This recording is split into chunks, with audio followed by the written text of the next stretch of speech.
बच्चों, आज हम अपठित अनुच्छेद में अभ्यास नंबर 15 करेंगे। तो आइए सबसे पहले अनुच्छेद पढ़ते हैं।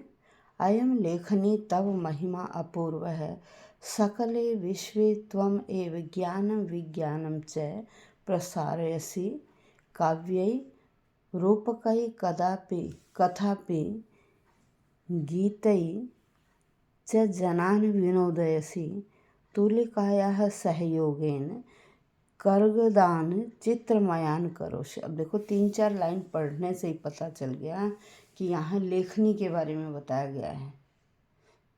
ठीक है, अब आप पूरा अनुच्छेद पढ़ेंगे। ठीक, उसके बाद हम एक एक प्रश्न देखेंगे और उस प्रश्न का उत्तर ढूंढेंगे।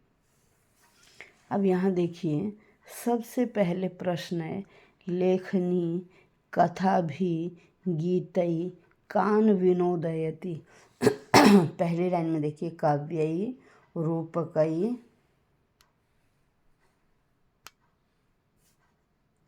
कथा भी गीतई च जनान विनोदयसी। तो क्या आंसर आ गया आपका? जनान। क्या आंसर आया? जनान। नेक्स्ट, का वंदनीया अस्ति। लास्ट में देखिए, तुम वंदनीया असि। किसको कहा जा रहा है? लेखनी को। तो आंसर क्या आ गया आपका? का के स्थान पर लेखनी। क्या आ गया? लेखनी। त्वम वंदनीय है ना, तो त्वम कौन है यहाँ? लेखनी। नेक्स्ट, का श्रांता न भवति।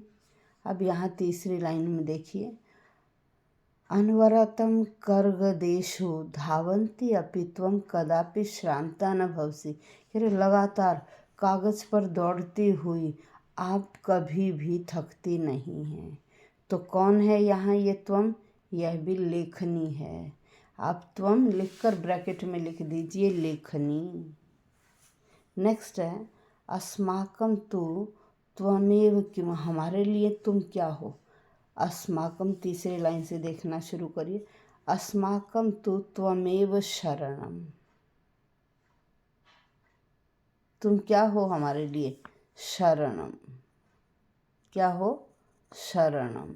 तुम शरण हो। क्या आया नंबर 4 का? शरणम। अब पूर्ण वाक्य, लेखन्याः शक्ति केभ्य अपि गरीयसी। अब ये लाइन देखिए, तब शक्ति हितु भीषण शास्त्रात्रेभ्य अपि गरीयसी। ये लाइन आपका आंसर है। नेक्स्ट, कस्मिन् काले लेखनी अस्माकं शास्त्र। लेखनी कब हमारा शस्त्र है? ये देखो, ये यहाँ से लिखेंगे, परीक्षा काले त्वाम विना न कोऽपि अस्माकं सहायक है। परीक्षा काल में तुम्हारे बिना कोई भी हमारा सहायक नहीं है। त्वमेव अस्माकं शस्त्रम। तुम ही हमारे शस्त्र हो। तो परीक्षा काल से लेकर शस्त्रम तक आपका आंसर है। अब नेक्स्ट, सतत निर्देशात्मक पर आइए। सततम इति अर्थे अत्र किम। सतत के अर्थ में यहाँ कौन सा पद आया है? आपने सारा अनुच्छेद पढ़ा। देखिए, यहाँ अनवरतम शब्द है। अनवरत का मतलब लगातार, सतत का मतलब भी लगातार, निरंतर, और अनवरत का मतलब भी लगातार या निरंतर है। संपूर्ण संसार तव भक्त। संपूर्ण संसार तव भक्त कह रहे, अत्र तव कस्मै। तव किसके लिए आया? संपूर्ण संसार ही तुम्हारा भक्त है। सारी लाइनों में किसके बारे में बताया गया? लेखनी के बारे में। तो आप आंसर क्या लिखेंगे? लेखनी। नेक्स्ट है, महिमा इति शब्दस्य विशेषणम किम। अब हम महिमा का विशेषण ढूंढेंगे। ये देखो, ये रहा पहले ही लाइन में, तब महिमा अपूर्व है। तुम्हारी महिमा अपूर्व है। तो तब किसके लिए आया? लेखनी के लिए। आप आंसर क्या लिखेंगे? लेखनी इति पद आए। वर्ड लिखकर लेखनी इति पद आए। नेक्स्ट है अस्मिन् अनुच्छेदे किम पदम संबोधन युक्तम। कौन सा पद संबोधन है?